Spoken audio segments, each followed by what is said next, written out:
n'y a pas de problème. Mais c'est vrai qu'il y a aussi, s'il se concentre autant dans l'un et dans l'autre, et qu'il demande à un rabbin qu'est-ce qui vaut mieux, où il vaut mieux aller, donc s'il se concentre dans l'un et l'autre, alors je lui dis, pour numéro un, il y a un plus à Aleph, c'est parce que c'est un Beth Midrash, et que c'est écrit dans la Gemara à plusieurs reprises que prier dans un endroit où on étudie, c'est quelque chose qui est plus fort que dans une synagogue. C'est-à-dire, si on a le choix entre une synagogue et un Beth Midrash, le Beth Midrash prime. Il y a plusieurs Gemarot qui le prouvent et disent que des rabbinim ayant appris cela, ils ont décidé de prier là où ils étudiaient.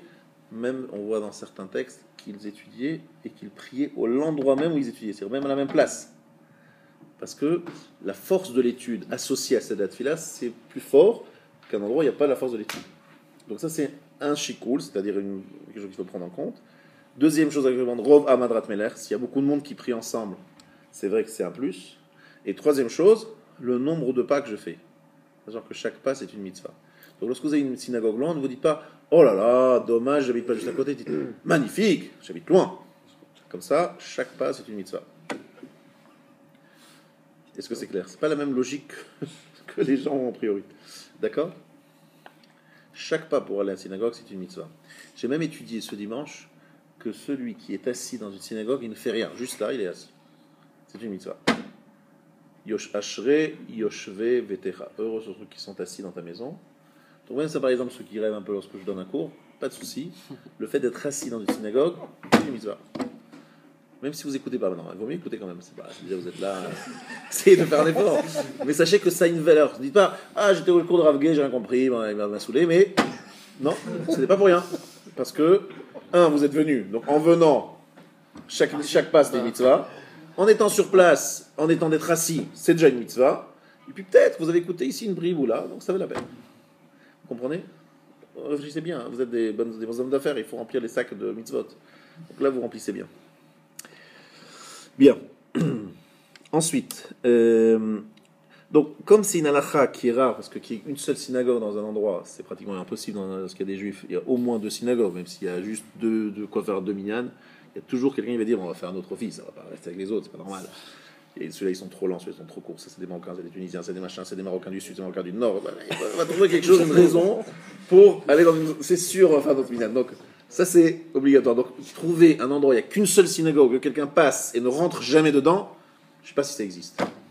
Donc je passe. Pardon? Enfin ça existe. Ça existe. Ça existe à certains endroits. En tout cas, sachez que c'est un vrai issour de passer à côté d'une synagogue, ne pas rentrer, prier. À l'exception de quelqu'un qui porte les tefilin. Quelqu'un qui met les tefilin à l'extérieur dans la rue, je crois que ça n'existe pas trop. Ou bien s'il y a une autre synagogue dans la ville, ou bien si la synagogue elle a une autre porte. Bien. Ensuite, le minyan. L'importance du minyan. Ishtadel Adam, l'Italel Beit HaKnesset Imat Tzibur. L'homme doit faire l'effort de prier dans la synagogue avec la communauté. Ve'im hu anus, she'eno yachol lavol Beit HaKnesset, yechaven l'Italel Beshash Tzibur mitpalelim. S'il a un cas de force majeure, vous avez entendu, un cas de force majeure, et il ne peut pas prier avec la communauté, il doit prier quand? Au moment où on prie. C'est-à-dire que ici à 21h, il y a Arvit. Vous ne pouvez pas venir à 21h ici, vous faites à 21h chez vous. Comme ça, vous faites à la même heure que la synagogue. C'est mieux que de prier à un autre horaire. Mais on parle de gens qui prient dans une même périmètre. Maintenant, si vous faites un calcul, a priori en Israël, à toute heure, il y a un minyan qui commence dans les shtiblers, etc. Donc je peux prier à n'importe quel moment. Non, c'est quelqu'un qui se trouve à côté. C'est-à-dire que vous êtes à proximité dans une ville où il y a un office. Donc vous faites à la même heure. Maintenant, vous ne pouvez pas faire à la même heure et vous ne pouvez pas venir à l'office. C'est toujours mieux encore de prier dans le Beit HaKnesset. Même seul. Il n'y a personne. Il n'y a personne. C'est mieux de prier dans la synagogue que de prier chez soi. C'est clair? C'est le 3e niveau.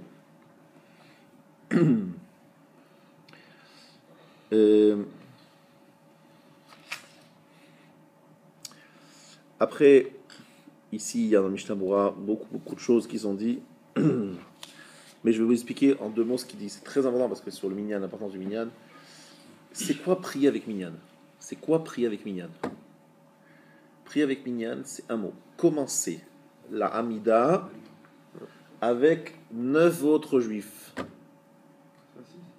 c'est-à-dire, pardon, 6, non, 9. Pour la Être Chazara. avec Minyan. Tfila Betsibour, c'est 10 personnes qui commencent l'Amida en même temps. Alors même si c'est pas exactement en même temps, c'est déjà pas mal. C'est l'idéal, c'est qu'ils commencent exactement en même temps et qu'ils disent les mêmes mots au même moment. Mais au moins qu'ils commencent plus ou moins au même moment. Est-ce que c'est clair? Ça, c'est le Tfila Betsibour. Donc j'ai déjà dit ici à plusieurs personnes, si vous avez une synagogue où les gens sont très rapides, c'est TGV, c'est Tefila à grande vitesse. Eh bien, dans ce genre de TGV, vous faites la chose suivante, vous commencez à prier, bien en avance, prenez le temps que vous voulez, commencez 1 heure avant les autres si vous voulez, et lorsque vous arrivez à la Hamida avec eux, vous commencez la Hamida avec eux. Donc vous êtes avec Filat Tfila B'Tzibour. Ah, mais eux, lorsqu'ils ont dit Barechou, j'étais au milieu du schéma. Ils ont fait le Kaddish, j'étais au milieu du schéma, j'ai pas du tout. Alors, il faut s'arrêter, répondre. Barechou peut répondre, le Kaddish peut répondre, je réponds. Et je fais lentement, et je me fais un kiff. Chaque fois, avant Ben Azmanim, le Rav Wolbe nous disait, vous n'avez aucune excuse pour bâcler votre prière. Parce que vous allez me dire, oui, mais je prie là où je vais prier, ils sont rapides, ils expédient la tefila. Il n'y a aucune excuse. Tu viens en avance, tu arrives à la Hamida avec eux. Ensuite, tu commences la Hamida avec eux, mais ils terminent beaucoup plus vite. Beaucoup plus vite. Tu es en train de faire les premières brachot, ils ont déjà terminé. C'est pas grave, tu as commencé avec eux. Ah, mais le Kdusha, je ne vais pas pouvoir répondre à la Kdusha parce que je suis en train de faire ma Hamida à voix basse, ils ont fait vite. Je m'arrête, Shomea Keone. Celui qui entend, c'est comme s'il répondait. J'écoute, je me tais, j'écoute ce qu'il dit. Ça, c'est vrai que c'est un kavouar. Alors, c'est bien d'avoir un Shaler Tzibour. C'est pour ça que j'en profite pour vous dire, si vous êtes Shaler Tzibour, comme j'essaie de faire attention, il faut toujours répéter, lorsque vous ne faites pas avec tout le monde Kadosh Kadosh, lorsque vous êtes Shaler Tzibour, vous les laissez dire fort Kadosh Kadosh, et vous dites après Kadosh, Kadosh, Kadosh, en pensant rendre quitte ceux qui sont en train de faire la mida, donc qui ne peuvent pas répondre, mais qui vous entendent. Shomea Keone, celui qui entend, c'est comme s'il répondait. Vous comprenez? Donc vous vous arrêtez pendant la mida et vous écoutez le Shaler Tzibour répéter Kadosh Kadosh. C'est que déjà, on sait que le Shaler Tzibour il n'active pas. Alors, des fois, effectivement, c'est après, vous essayez d'avoir. S'il ne répète pas après. Non, des fois, on l'entend pas parce que tout le monde dit en même temps, donc on l'entend pas. Dans ce cas-là, il faut continuer. Il ne faut pas répondre. Il ne faut pas s'arrêter. Quand j'en ai du rêve que même s'il y a des. S'il n'est pas kavouar, c'est pas un Shaler Tzibour kavouar, il n'y a pas de. Non, je ne suis pas d'accord. Parce qu'aujourd'hui, il n'y a plus de Shaler Tzibour. C'est pas comme à l'époque. Il n'y a pas de Shaler Tzibour kavouar. Tout le monde fait Shaler Tzibour et il est mechaven d'être un Shaler Tzibour. Top.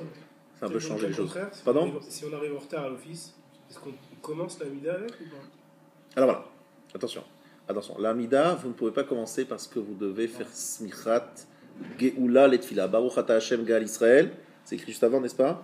On est obligé de le juxtaposer à la Hamida. Donc vous ne pouvez pas commencer une Hamida comme ça, celle de Shacharit. Par contre, à Arvit, vous êtes en retard. Vous commencez la Hamida avec eux. Et vous faites les brachot après, les brachot et le schéma après. Donc Arvit et Shacharit sont différents sur ce point-là. Oui? Un cas particulier de Shoma Keone pour la Kedusha. Quand on a commencé la première bracha, Oui. qu'on n'a pas pu faire autrement, enfin ça s'est coupé comme ça, on a la première bracha, au moment où le Shaler Tzibour commence sa Chazara, et c'est impossible de suivre le rythme en étant concentré. Donc voilà. coup, on arrive... Avant que tu commences à poser la question, juste je dis à tout le monde ici que j'ai oublié d'oublier. Si quelqu'un par exemple a raté la tfila à voix basse avec tout le monde, il pourrait par exemple, comme il le sous-entend, faire la Chazara avec le Shaler Tzibour, en disant mot à mot avec lui ce qu'il dit à voix haute, le dire lui à voix basse, et ça a une valeur de Tfila Betzibour. Pourquoi? Parce qu'il y a 9 qui répondent, d'accord? Et donc c'est un nouveau Tfila Betzibour. Donc si quelqu'un est en retard, il peut dans la Chazara se brancher sur le Shaler Tzibour. Mais là il est en train de parler d'un cas où la Chazara, le Shaler Tzibour est extrêmement rapide, et donc lui il n'arrive pas à le suivre. Pour revenir à la kavana nécessaire dans la première bracha. C'est ça. Et donc du coup on se retrouve dans la première bracha au moment de la Kedusha. Est-ce que le Shoma Keone pour la Kedusha, on le fait quand même dans la première bracha alors qu'on doit normalement avoir... Tu t'arrêtes, tu lis pas. Je sais, mais la première bracha, on pourrait se dire que la première Non, bracha... j'entends. Toi, tu veux dire d'après le Rajba. Le Rajba dit qu'il faut prendre toute la kavana. Là, je suis pas assez... Non, mais c'est pas la bracha, c'est que tu t'arrêtes, tu écoutes et tu réponds. D'accord? Il n'y a pas de souci. Simplement, je voudrais juste vous dire ce que j'ai déjà fait moi des fois pour m'en sortir. C'est que lorsque je sais qu'ils vont faire le Shaler Tzibour, il va lire très vite la Chazara. Je commence la première Beracha en avance. en lisant lentement, et puis après il me rattrape au milieu de la première bracha, et comme ça après je continue avec lui. Vous voyez ce que je veux dire? Même si on n'a pas commencé à me torcher. C'est parce que c'est mieux que rien. Ouais, c'est mieux que rien. Parce que si tu sais qu'il va dire trop vite la première bracha, Sûr qu'il est plus vite. d'accord? Donc tu pourras pas avoir la kavana qu'il faut. Donc tu commences la première bracha lentement, et à un moment il te rattrape, tu fais Baruch Hashem Magen Avram avec lui. C'est bien. Voilà. Et après tu suis la suite. Et la Mincha, s'il n'y a qu'un seul. Alors Mincha, c'est très simple, tu te branches avec le C'est le Shaliach seul Tzibor. Khazara et qu'ils vont trop vite, justement. Il n'y a pas de Khazara, tu veux dire? Pas de Khazara, justement. Pas de Khazara, oui. Et donc tu Donc, commences avec eux. Moi, Tu commences avec eux. je préfère faire, moi personnellement, je préfère faire un boucher avec eux et après commencer ma mida parce que j'ai pas pu me concentrer sur la première empreinte. Alors c'est une bonne question parce qu'en vérité, dans la fin, on a l'impression du contraire. C'est-à-dire que toi, tu y arrivais au moment où ils commençaient l'amida à voix basse. Je fais ma mincha avec eux. Moi j'ai calculé midi à cause de ça. Ils vont trop vite pour. Ils font pas la Khazara. Donc il ne faut pas la Khazara. Écoutez la gaucha. Ouais. Et puis je commence ma mida. Et pourquoi tu commencerais pas avec eux à voix basse? Parce qu'ils eux, font d'une vitesse. Très bien, mais tu vas à ton rythme. Mais Qu'est-ce j'ai que ça pas eu le dérange? temps d'avoir la cavana que vous me demandez d'avoir. Alors, tu dis lentement. Et lorsque eux ils font la kedusha, tu t'arrêtes et tu réponds. Tu ne réponds pas. Tu te tais et tu écoutes la kedusha et tu tranquilles par Shomea Keone en écoutant. Parce que lorsque tu commences avec eux, c'est une force. D'accord? Rav Gross, il fait ça tous les jours. Il est jamais il est à l'heure avec son truc. Il est toujours très lent. Et il commence toujours avec le monde, même s'il sait que la kedusha, il va le faire l'écouter. C'est pas Et grave. on compte dans le minyan dans ces cas pour la gaucha. Oui, si on est 10 oui, tu montres. Le problème, c'est la chazara, c'est les amen. C'est un problème avec le amen. Parce que eux, ils font. Bon, Ils font une seule on va dire chose. qu'on peut être sommaire sur certains poskim. C'est pas l'idéal. L'idéal, c'est que normalement, avant de commencer la chazara, tu devrais vérifier qu'il y ait bien 9 personnes qui vont écouter attentivement la chazara. Donc avant, toi, tu es Shaliach Tzibour, tu dois attendre, regarder. Il y a bien 9 qui vont répondre. À ce moment-là, tu fais la chazara. Mais là, dans leur cas, ils n'ont pas le droit de commencer la chazara, ils devraient t'attendre. S'ils sont juste 10. Donc, ils ne t'attendent pas. C'est une meilleure raison encore pour. Oui, le problème, c'est que. Attends, il y a un autre problème, c'est que s'ils sont juste 10 et que toi, tu fais pas la tefila avec eux, ils n'auront pas minyan alors dans leur tefila à eux. Donc, il n'y a pas de Khazara. Moi, je dis quand il n'y a pas de Khazara et que je suis 10e, qu'au final, je suis pas. Oui, mais si tu commences pas avec eux, Oui, c'est pas il n'y aura pas de 10 qui font la tefila ensemble. Si je commence avec eux, vous me dites Shema Keonim. Mais si Voilà. Shema Keonim, c'est pas là que je l'ai fait. J'ai bien compris. Pour la Kedusha, il n'y a pas de problème. Le problème, c'est le Amen, c'est la. Mais ils font pas de Khazara, tu m'as dit. Non, ils ne font pas de Khazara. Il y a pas de Shema problème. Keonim, mais je suis 10e au final. Voilà, alors continue. Ouais. C'est bon, c'est pas l'idéal, hein. C'est du bdiavad, quoi. C'est quasiment impossible d'avoir. Essaie d'amener avec toi un 11e qui fait vite, quoi, un rapide. J'ai compris, t'as un vrai sujet, t'as un vrai problème, c'est bien. C'est aucune solution idéale dans ce Non, mais quand il n'y a cas. pas de Khazara, c'est quasiment impossible que 10 personnes font la même vitesse. Je sais. Non, c'est pas. Commencez ensemble. Il faut commencer ensemble. Est-ce que vous commencez 10 ensemble, oui ou non? Mais si c'est pour qu'on se retrouve à 4 à faire un gaucha, si chacun fait à son rythme au final. Si réellement on sort de votre cours, Écoute. après que vous nous dites qu'il faut avoir la cavana. Bien, tu feras toi le Shaliach Tzibour la prochaine fois. Tu feras toi le Shaliach Tzibour et tu diras la première veracha tranquillement, lentement, la deuxième aussi. Tu leur dis voilà, c'est moi qui vais être Shaliach Tzibour.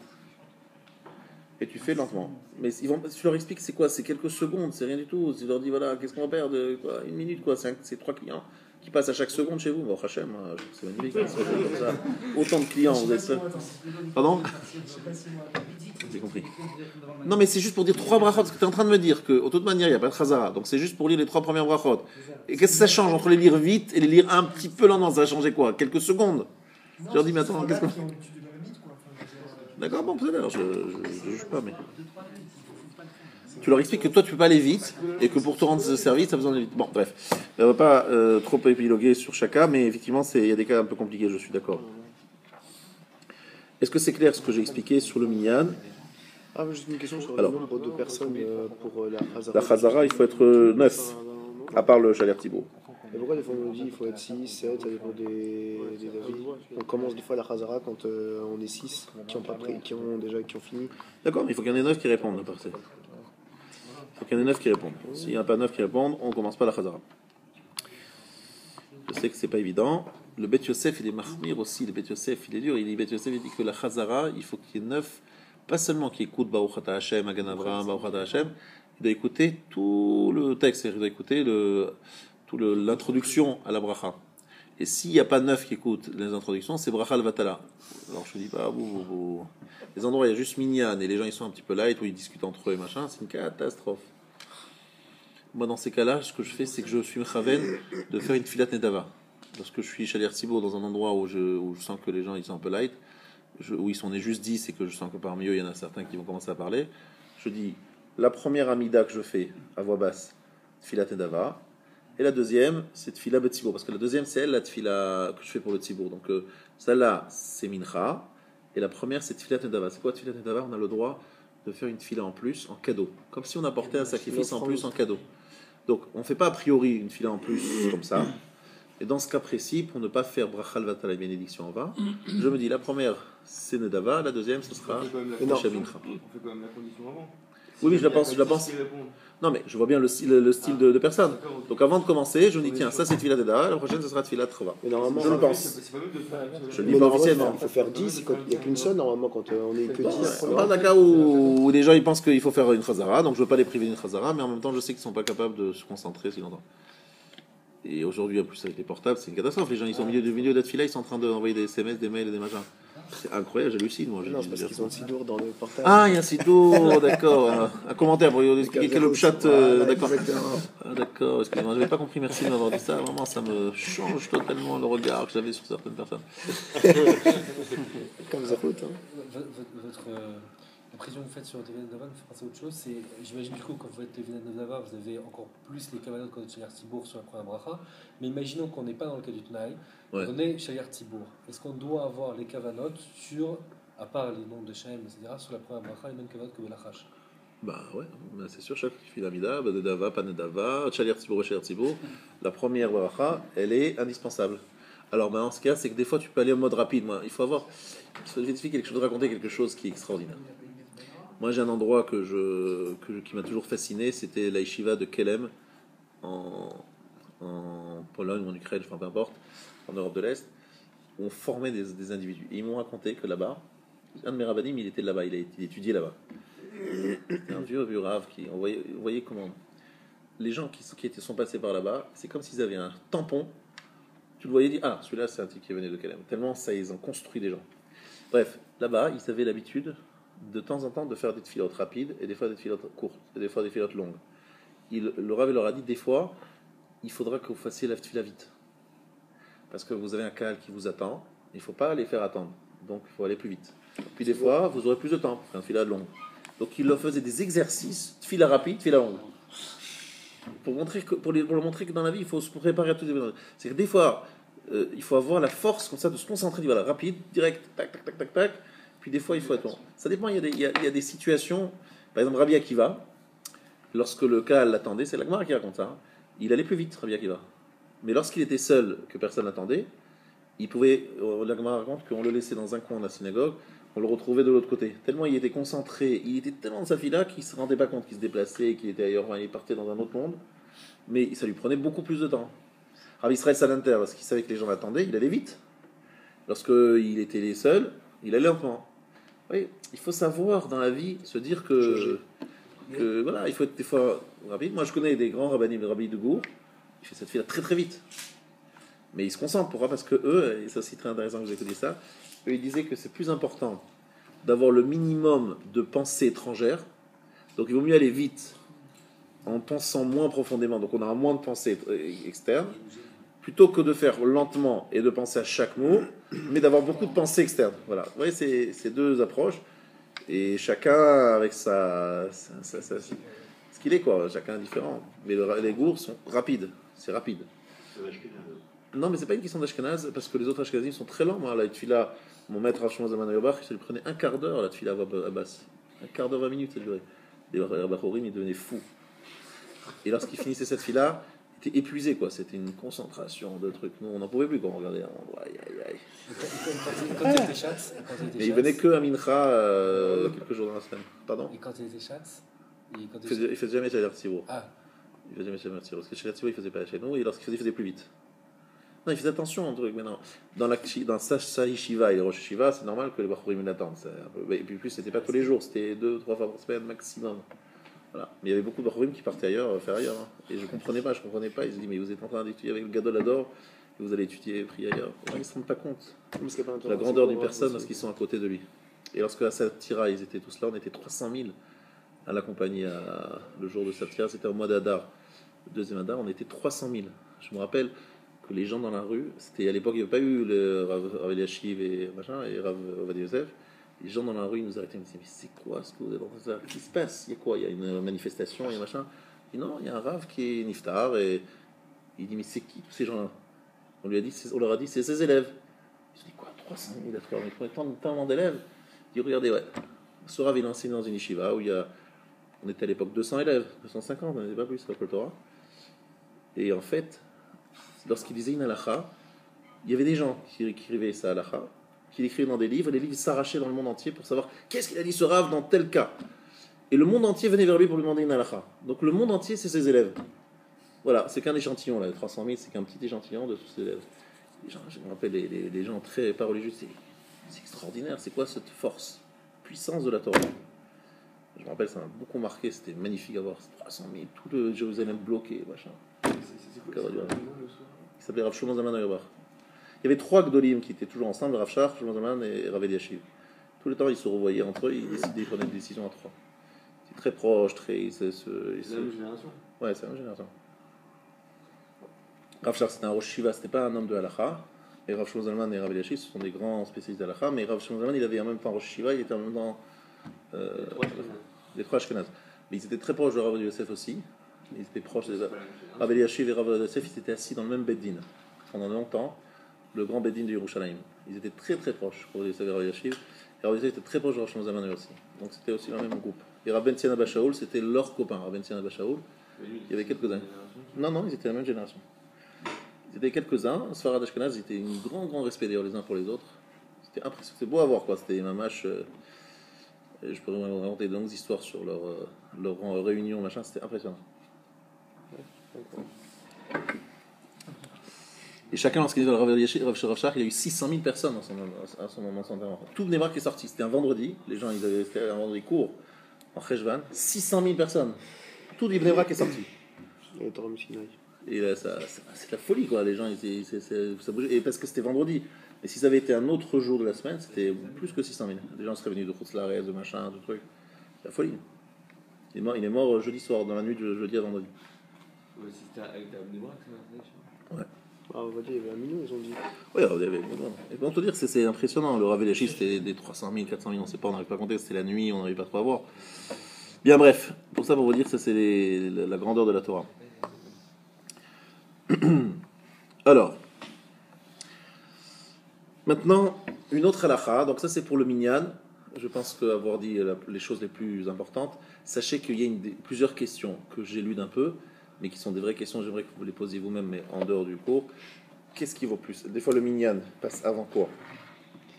Des fois il y a beaucoup de cas, de situations, on se demande, est-ce qu'il vaut mieux que je fasse avec minyan, plus tôt, ou plus tard, honnête par exemple? Quelqu'un dit, moi je fais tous les jours au lever du soleil. Et un jour, on me dit, il n'y a pas minyan. Est-ce qu'ils vont me faire au lever du soleil seul ou avec minyan avant ou après? Même après. Avec minyan. Voilà, lui dit avec minyan. Beyachid. Parce qu'il a l'habitude. Celui qui fait le net tous les jours, il fait le net seul, plus que le minyan. Mais c'est quelqu'un qui le fait tous les jours, pas un jour oui, un jour non, Shabbat, les fêtes, dehors, non. Tous les jours de sa vie, au lever du soleil, il le fait même seul. Une fois à 5 heures, une fois à 8 heures. Deuxième élément du minyan très important. Question, celui qui fait toute la semaine, par exemple, avec Honnête, et Shabbat, il n'a pas de minyan Honnête, par exemple. Il fait toute la semaine et aussi en plein été, en juin, en juillet. Voilà, on se met dans ce cas-là, juste le problème d'un jour, en fait, il serait un jour fixe sur lequel il ne peut pas le faire. Ça, j'ai pas de réponse. Ce que j'ai vu moi, c'est quelqu'un qui fait tous les jours. D'accord. Quelqu'un qui fait pas Shabbat, je sais pas, parce que moi j'avais un Rav effectivement qui est un élève de Rosh Hashanah qui me disait que Shabbat et un autre Geder, etc. Bon, j'ai vu quelque chose là-dessus, donc je peux pas répondre parce que j'ai pas vu cette halakha écrite. Mais effectivement, c'est une bonne question. C'est possible que dans ce cas-là, ça aussi, il rentre dans cette règle. Moi, ce que j'ai vu, c'est quelqu'un qui fait le net tous les jours. Mais c'est vrai que Shabbat est spécial. Bon, revenons à d'autres sujets. C'était l'importance du minyan, c'est aussi autre chose. Absolument, je vous dis ça. Répondre Yeshme Rabba. Répondre Amen au Chazarat Hashatz. La Kedusha. Barichou. Si on n'a pas minyan, tout ça saute. Donc même si quelqu'un, il arrive en retard, et il va rater la Amida, moi il dit, bon, je fais mon calcul, et chez lui, il dit, le temps que j'arrive, ils seront déjà très loin, je ne vais pas pouvoir faire la Amida avec eux. Ni la Chazara, ni la Amida, bref, je reste chez moi. Très très mauvaise erreur, très grande erreur. Pourquoi?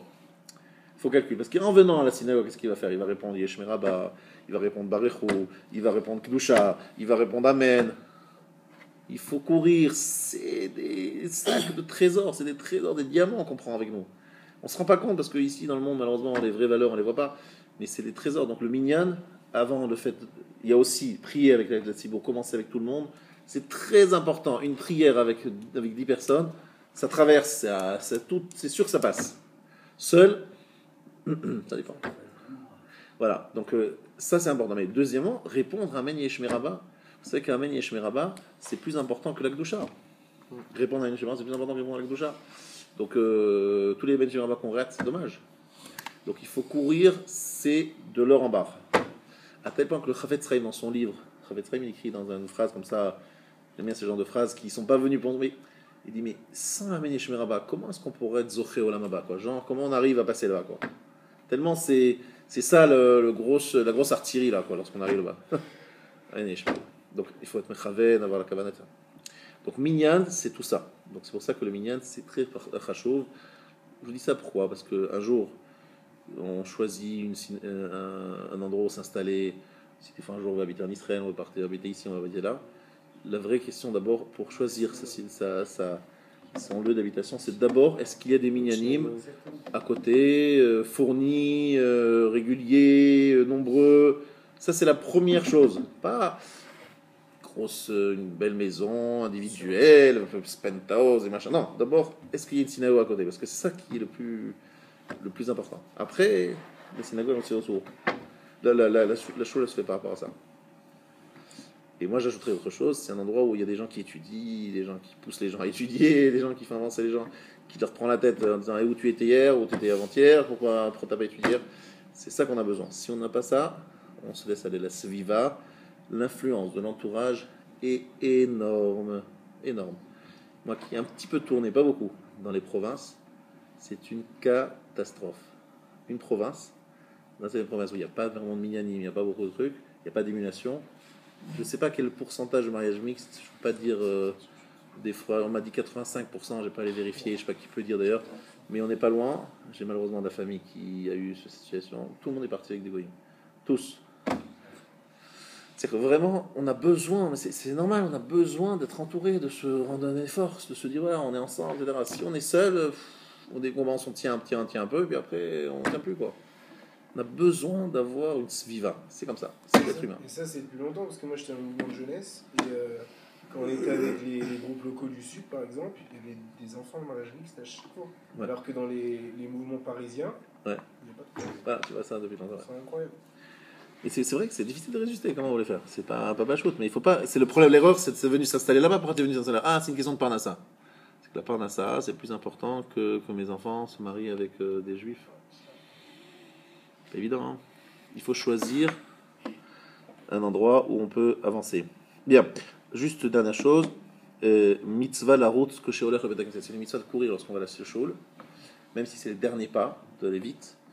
Et même Shabbat, où on n'a pas le droit de courir, c'est que Shabbat c'est interdit de courir. On doit marcher tranquillement, faut pas, sauf pour aller à la synagogue ou pour faire une mitzvah. Si vous venez étudier, vous venez à la synagogue, vous pouvez courir Shabbat. Sinon c'est assaut. Assaut de courir Shabbat, oui, assaut. Sauf s'il y a un cas de danger de mort, mais sinon on ne court pas Shabbat. Pourquoi? Parce que la démarche du Shabbat doit être différente de celle de la semaine. Mais pour la mitzvah, on a le droit. Lorsqu'il sort du Bet HaKnesset, assour la route. Assour la route, on n'a pas le droit de courir. Mais je travaille, je dois aller vite au travail. Qu'est-ce que ça change, Béhémet, entre nous, Béhémet? Vous croyez vraiment que ça change quelque chose si vous courez ou si vous marchez? Ça va gagner quoi? Quelques secondes. C'est incroyable comme notre... Et si par exemple vous prenez du temps pour manger le petit pain au chocolat, ça, vous prenez le café, ça, on a le temps. Après, il faut courir, attention, il faut courir. Vous avez remarqué, on est comme ça un petit peu... Mais pourquoi la halakha nous insiste là-dessus? Parce qu'elle sait que les actions ont une influence sur la pnimiout, sur l'intériorité. Si je cours en sortant, c'est que quelque part, j'ai pas de kavod la chose. Vous voyez ce que je veux dire? Est-ce que vous avez déjà vu, en sortant de l'Élysée, des gens qui étaient en train de courir comme des malades? Ça ne se fait pas du tout. Vous saluez le président, vous partez d'une façon très lente, Vous dites monsieur, vous saluez encore, merci, vous... Vous dites, mais un type, il sort de chez le président. Je regarde, mais il est fou celui-là, mais qu'est-ce qui se passe? C'est un manque de respect, n'est-ce pas? Il fuit l'autorité, etc. Non, ça se fait pas. Pourquoi? C'est pas kavod. Je suis ici en rendez-vous avec Akadosh Baruch Hu, et la seule chose, il faut que je cours absolument. Pourquoi? Pour aller voir, gagner mes quelques sous là-bas dans la rue. Pas besoin, c'est pas l'écart. Kavod en rentrant, courant pour courir pour rentrer, et on marche lentement à la sortie. Mais si on est employé, on doit. Alors, oui, tu dois employer, mais tu dois arriver à l'heure. Voilà, on doit arriver à l'heure. Alors prends l'office qui. Alors prends l'office à l'heure. L'office qui te le force pas à courir. Et entre nous, courir quelque part. Oui, ça va changer quoi, quelques secondes? Non, quelques secondes début, mais non, t'es à une seconde près? Non. Non, je sais pas. Non, t'es pas à une seconde près. Non, moi je parle pas de courir vraiment, mais c'est bien vite ranger ses affaires. Ouais, tu marches lentement, naturellement, sans montrer une précipitation pour sortir. Parce que souvent, il y a un peu ce côté-là. Ah bon, ça y en a plus. Voilà. C'était pénible pendant quelques minutes. On a passé. Bon, on aime bien la synagogue, mais là, ils sont un peu longs. Ravaouzi, Ravgé, ils sont oubliés pendant l'office. La Shmida, ils n'arrêtent pas à finir. Le Chazan, il aurait pu faire un peu plus vite. Moshe Mamou, il aurait pu lire la Torah plus vite. Pourquoi ils ont fait 5 Michévera? Pourquoi ils ont fait 5 Michévera? Pourquoi ils ont fait encore 3 Gomel? Oh là là. Et donc, dès qu'on peut partir, c'est comme si on tirait. Non, il faut comprendre qu'on est ici en train de faire des. Vous avez entendu ce que j'ai dit. Vous êtes assis dans la synagogue à ne rien faire. Faites des mitzvahs. La seule chose qu'il faut éviter, c'est que pendant ce moment-là, de parler des Dvarim Betelim ou des Dvarim Asurim, ça, c'est sûr. Mais si vous êtes à rien faire, vous faites une mitzvah. Donc il faut, voilà. Dernière chose, et je vous laisse. Yashki Madame, le Bet Akset Kaleshimnei Mayud Arishonim. C'est important de faire partie des 10 premiers. C'est important de faire partie des 10 premiers. Donc même si vous avez le temps, venez parmi les 10 premiers, parce que vous avez une bonne affaire. C'est une très bonne affaire. Celui qui est parmi les 10 premiers, qu'est-ce qui est écrit? Le mérite de tous les autres.